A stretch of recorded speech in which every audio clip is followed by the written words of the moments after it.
Welcome back to our 5th episode of Brown Thumbs Turn Green. The purpose of this episode is to follow up and see how we've been doing. I've been quite proud of my progress so far.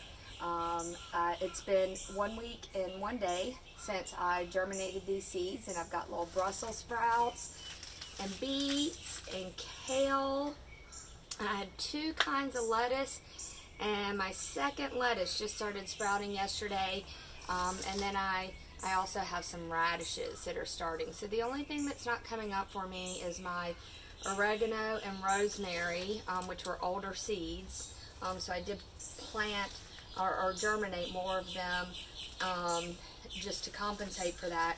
And then my sage, which actually takes a little longer, so it could still be coming. My plants in the ground are doing well. The hooligan pumpkin did pass from its phase and has now recycled nutrients in the ground. That was one that didn't look that great when I put it in the ground, but everything else has actually survived. We had a very heavy rainstorm last week, and it actually broke one of my tomato plants. But I propped it back up, and I'm going to see if it can come back from it. These plants are certainly adapted to rainfall, but a heavy storm can really beat them down, and sometimes that beat down either means they meet their demise, or sometimes it means that they put a little more oomph into that regrowth and getting back on their feet. Sound familiar? So we will see what comes of that. We're actually expected to have a lot more rain this coming week, and so I think I'm going to hold off on putting my seedlings in the ground. I may transplant a few of them that are in shallow containers such as this kale into something larger. I'm just going to kind of play it by ear. But right now they're just little babes, and they're very delicate. We actually have tornado warnings for tonight and tomorrow. I have been watering things every day. That's, I guess, one thing that has become possible from the virus is my travel schedule has really freed up. And now I can water my plants every day. So I'll check back in with you next week and give you some updates and some more photos. And thank you for signing on. And rest in peace, John Prine. Today is May 8th, and I did some garden rehab. I pruned the leaves with leaf miners off the tomatoes, and I planted some more peas to replace the ones that got killed from shingles. And I staked up my beans. Some of them you may be able to see were totally broken over at the base, and I'm hoping that they can stand up and live and heal.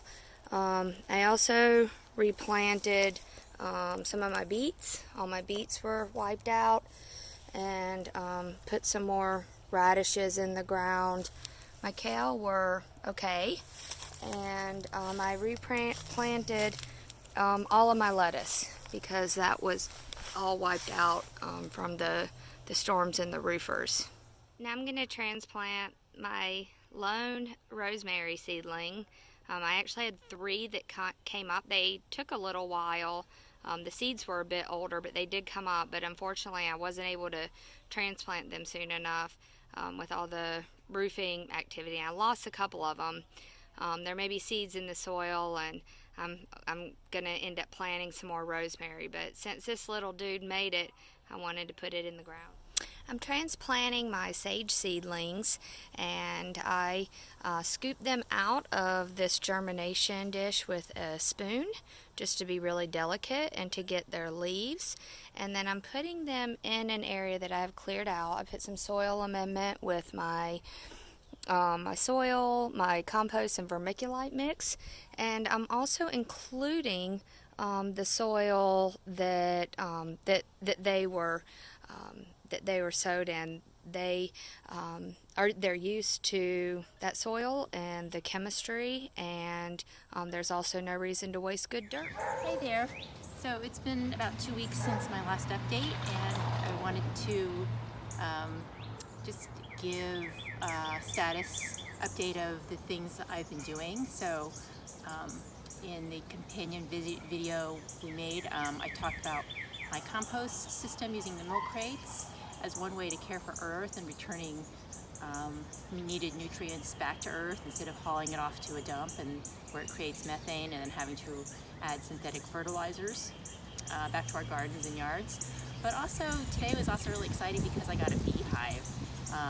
It's a rental program through the Living Water Community Center, and so now I have these little precious darlings helping to pollinate not only my yard but other people in the neighborhood, their yard anyway.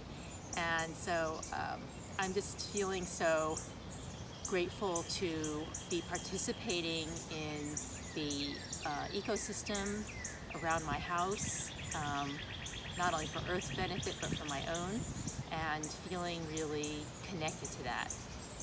I think I told you last time that I also had really struggled with getting my seedlings going. It took me a few tries, but I was told that after I had two good leaves that I could start transitioning the seedlings outdoors. So I spent about a week adding 2 hours a day to where I put the seedlings outside, and I put them into my box garden a few days ago, and I'm really happy to say that the vast majority of them survived the transplant, so I'm very grateful. They're really beautiful. I'll show you them in a minute. The ones that I direct seeded, some of them just seem like they're stalling, some of them seem like they're starting to grow. Some of the seedlings I tried to grow inside either never germinated, or they're just so delicate, like the oregano. I'm trying to figure out how to get the oregano hardy enough to transplant them. I tried to direct seed some oregano, and so far they haven't come up. So we'll see how that goes. So you can see, just looking across the top, that there's some of the bigger plants are the tomatoes, and they seem to be very happy outside, like these guys right here. And even like my cauliflower, they're standing up pretty tall and growing multiple leaves and starting to differentiate, because I've noticed that when they first bud that most of the leaves look pretty much the same. But as they get a little bigger, you can start to see what look like real leaves. Same with my kale. I wasn't sure that these would grow well, and so these and the lettuces, I also seeded them directly, and they've mostly just been sitting there, but I can see that they're starting to get a little bigger now. So I don't know, it's kind of an experiment to try both indoor and outdoor germination, and we'll see how it goes. My butter lettuce looking a little wilted, but maybe they'll survive after all. And you can see some little leaves popping up there from where I direct seeded. My carrots are growing super slow, like they've not done anything in over a week. So I put some more seed down in case I ruin them somehow. Not very confident of me, I admit. And my spinach is starting to look like actual spinach leaves, and they were also just sat there for the longest time, but they're starting to grow. So I'm pretty happy. My basil's looking like real basil, and my Brussels sprouts are doing pretty well too.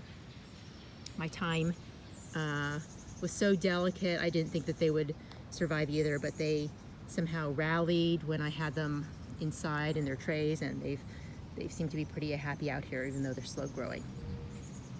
Now, for comparison purposes, I want to show you Drew's garden, who's one of my mentors, and he started planting inside at the same time I did. Look at his plants.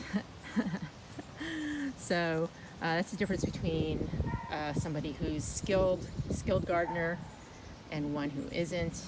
And he also direct seeded a bunch of things, I don't know what, but they're also already taller than mine, even though I seeded mine a week before him. But that's okay.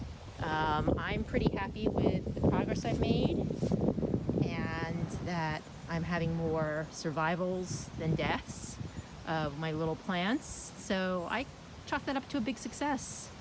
And I'm also learning more about the plants in my lawn.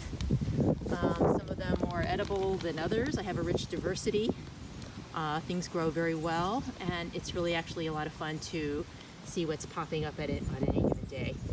So I think I'll have to see if these clover blossoms are edible or the leaves themselves, if all else fails with my garden. But hope you're enjoying your gardening and everybody's staying safe. Thanks for tuning in. I'm dedicating today's planning to Ahmaud Arbery, who was shot and killed while jogging about 20 minutes from here, and today would have been his birthday. So we've been having dedications. He was killed on February 23rd, but we just found out recently when someone released a video of it. The people have since been arrested, but the community is enraged, and just a gross wrongdoing, and I hope that the situation can be rehabbed in this tragic, unnecessary loss of life. I hope that we can replant something that is stronger and better, and that we can learn from, and that can be uniting, so that his death was not in vain.